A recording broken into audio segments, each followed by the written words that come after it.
which brings us to the heroism of Sarah Fuller. Now, Sarah Fuller seems like an amazing athlete. Okay, she's a way better athlete than I will ever be, obviously. Right? She was the soccer goalkeeper for Vanderbilt University, and she played in the Power Five over the weekend, and she was named the Special Teams Player of the Week, and she kicked a squib kick to start off the second half of Saturday's game against Missouri. Vanderbilt lost the game 41-0. So I'm not sure, that's nice. Okay. I'm not sure why that is like a major achievement for women. It seems like major achievements for women would generally be like a major achievement for a man, but a woman did it. It wouldn't be like she did a thing that a man did, but not as well as a man, and therefore it's a major achievement for a woman to do a thing that a man could do, but not nearly as well as a man would do it. Like that's not a major achievement. Right? A major she's an amazing athlete. She's an amazing women's soccer star. Okay, that is not the same as being like amazing on the men's team in football. That's not the same thing. And it's not a major achievement for a woman to do something that a man could do in a men's game and not do it like amazingly well. But affirmative action applies when it comes to the way the media cover these things. The SEC announced her as the Special Teams Player of the Week. Fuller made history. She became the first woman ever to officially take the field during a football game in a major conference football game. Now, she didn't actually take a tackle. It wasn't like J.J. Watt went right at her, right, and tackled her, because that would be incredibly dangerous. But the announcement says she took the opening kickoff of the second half against the Tigers as her perfectly executed kick sailed 30 yards and was down at the Missouri 35-yard line. Okay, so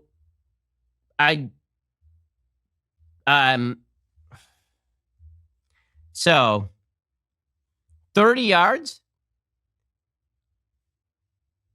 I mean, better than I could do. I mean, I'm just going to keep saying that because that's where Twitter goes. She's better. Yes, granted, she can kick the ball further than I can. I also did not aspire to play on the Vanderbilt football team, nor do I have the physical capacity to do so. Let's just show film of this kick. The greatest kick, apparently, of all time, in all of history. Here she was kicking off the second half for Vanderbilt University, and this was the great historic moment for which she won the Special Teams Player of the Week award.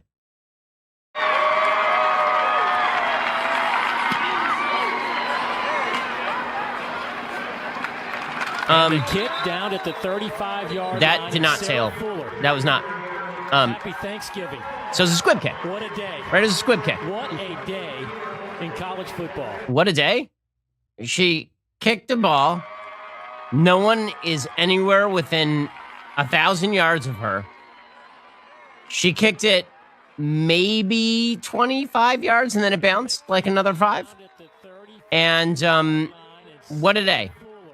Huge step for women. No, see, I think big steps for women are I'm just going to say this. My wife does more for women and for women's empowerment than Sarah Fuller kicking a ball on a men's football team with no chance of actually playing. I mean, I'm sorry, but kicking a ball 20 yards and having no chance of being tackled is not exactly what we mean when we think of people playing football so much. I mean, that's nice. She's a soccer player. She's a great. Why is it not enough for her to just be a great soccer player? I don't understand. And my wife, who is a doctor and has 3 children, that seems like more of a groundbreaking thing for women to do is to be a doctor, right? Because women can be just as great as men at being a doctor. But to treat this like this was an amazing performance is kind of incredible. Okay, the other person who won the Special Teams Player of the Week was Kadarius Toney. And I want to look up what he actually did last week. Okay, so he actually scored on a punt return. Okay, so that seems like more important than not kicking a football all that well in a game that you lose 41-0. So he earned special teams player of the week, co-special teams player of the week for the SEC.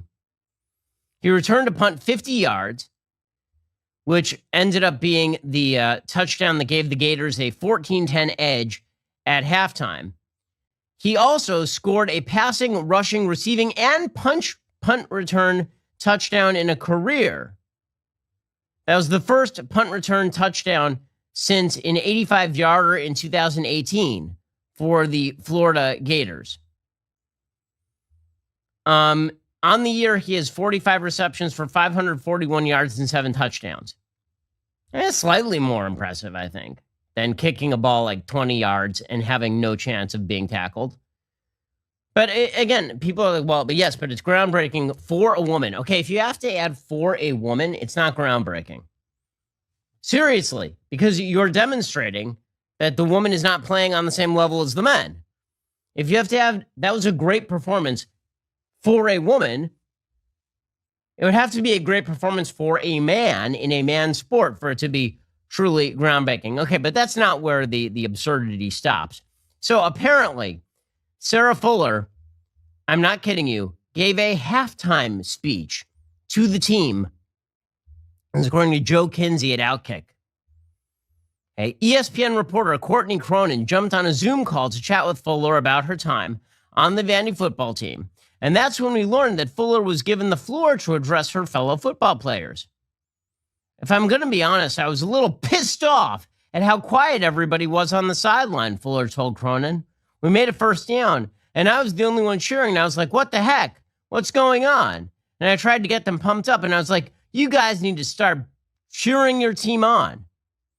My main thing was during the SEC tournament, my entire team was cheering the entire time. It didn't matter if we were in the locker room or if they were on the sidelines. I think that's what won it for us. Everyone was cheering nonstop. I just went in there and I said exactly what I was thinking. I was like, we need to be cheering each other on. This is how you win games. This is how you get better, by calling each other out for stuff. And I'm going to call you guys out. We need to be supporting one another. If we get a first down, if an interception happens, it's our fault. We need to be lifting each other up. That's what a team is about. I think this team has struggled. And that's been part of it. Okay, she's been part of the team for 32 seconds, and she kicked a squib kick. Okay, first of all, it is not a perfectly executed squib kick.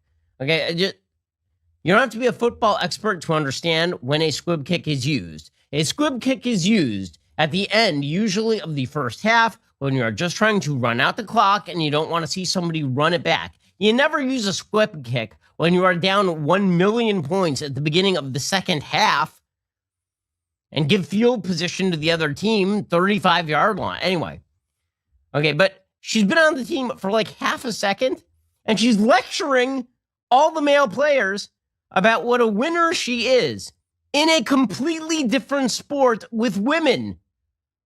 That is not effective. I mean, can you imagine the temerity of that? Seriously, like just the absolute gall of that, to walk into the men's football team. These guys, by the way, are getting crushed out there, right? Not just like they're losing. They're getting physically mauled out there, because that's what football is. These guys are going out there and getting stomped on. You got linebackers who are getting bruised up, and you get this woman walking in the front door. She squib kicks at 20 yards, and she's like, I think that you guys are losers. And you know what? I'm going to lecture you about how to be winners. And the way that we can be winners is by cheering each other on. Guys, we're going to cheer like there's no tomorrow. We're going to cheer. And that's going to bring the entire team together. Female empowerment. She says, I hope I gained their respect. It wasn't ill-intentioned at all. I just want this team to succeed and do well. So, Okay, so, again, a few notes. One, Jason Whitlock has noted that that she was practicing all week long. She didn't try a field goal because the team didn't score the entire game. But her longest field goal I believe she says, is 38 yards, which is great for any person who is not a male football player in an SEC team, right? If you're in the Power 5, you got to be able to kick more than a 38-yard field goal. In any case, the Vanderbilt coach came out and said that the kick went exactly where it was supposed to. And also, I didn't want to overcoach her. I don't think there was a chance of that. I don't think it was like if you overcoached her, she was going to squib kick at 15 yards. Here's the coach, who, by the way, now has no job. He was fired because his team stinks. We tried to go with the most naturals, the most natural kicks, like in her arsenal.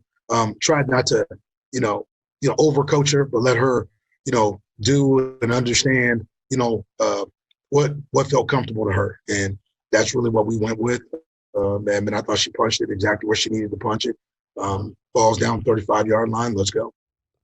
So that was the normally you don't actually build like an entire play calling situation around a kicker who only kicks the ball about 25 yards.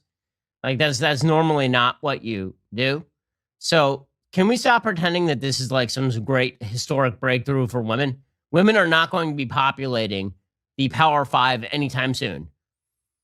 Wake me when a woman is playing quarterback for a Power 5 team, or linebacker, or wide receiver, or cornerback, or anything that is not a kicker who, if they were a dude, would not be on the team, obviously. Also, I just got to point this out again. The differences between men and women are very real, and this actually underscores that there are differences between men and women, because if there were no differences, then she would not be on the team, obviously, nor would she win SEC co-player of the week with the guy who ran back a 50-yard punt return for University of Florida. Anyway, the halftime speech really gets me. It really does, because again, it again betrays the difference between men and women, differences that are very real. Okay, one of those differences is how men talk in the locker room versus how women talk in the locker room. So women, when it comes to halftime speeches, apparently, according to the book Top Dog, which is an excellent book by Poe Bronson and Ashley Merriman about the science of competition, talks about how men and women are motivated by different things, right? Because men and women are not exactly the same. I know this is very controversial stuff because, again, we're supposed to simultaneously believe that men and women are exactly the same, but also they are not exactly the same. So it's historic when a woman plays in a man's game. So in any case, they're not motivated by the same thing. So she's on the sideline like, why aren't you guys cheering for each other? I want more solidarity. I want more team spirit. None of that motivates dudes. None of that motivates dudes. That is not how dudes get motivated. Dudes get motivated by Al Pacino in Any Given Sunday screaming in people's faces and telling them that they're acting like pansies, so get out there and prove that you're not a pansy. Women are motivated by solidarity. They're motivated by compassion. These are things, okay, so you know who says this? Not me, because if I say it, then it's very bad. Anson Dorrance, who is the UNC women's soccer coach, right? Like one of the great women's soccer coaches of all time. He coached the men's team at UNC, University of North Carolina, and then he coached the women's team. And here's what he said. Quote, this is from Top Dog. The single best example of how Dorrance coaches women is in his halftime speech. When he coached men, Dorrance's best ever halftime speech was when he got so mad he kicked a trash can through a window. I drove that sucker through a window and I stormed out, he recalled in The Man Watching. Let me tell you something about human evolution. That spoke volumes to the men in the room. In the second half, everything changed. All of a sudden, we had great energy, tactics, shape, and the game totally turned around. Some men, he feels, need shock to wake them up. Top men are so used to competition that even being on the losing end at halftime is not shock enough. But he would never treat women that way. As Dorrance said, quote, if they've played poorly, you still come storming in like a caged tiger, but because these are women, they can sense immediately that you're upset. The critical thing is tone. You turn to face them and you calmly say, well, what do you think? Now you can hear a chorus of self-flagellation as every woman in the room is taking full responsibility for the disaster taking place. I haven't criticized anyone. I don't need to because they're their own worst critics. And now when the halftime talk ends, they're willing to die for you because all you've done is support them. Okay, so again, I love that she comes in and she's like, I'm going to turn this male team around by lecturing them about togetherness. And all the guys are like, what is this now? What is it? But men and women, exactly the same in every possible way.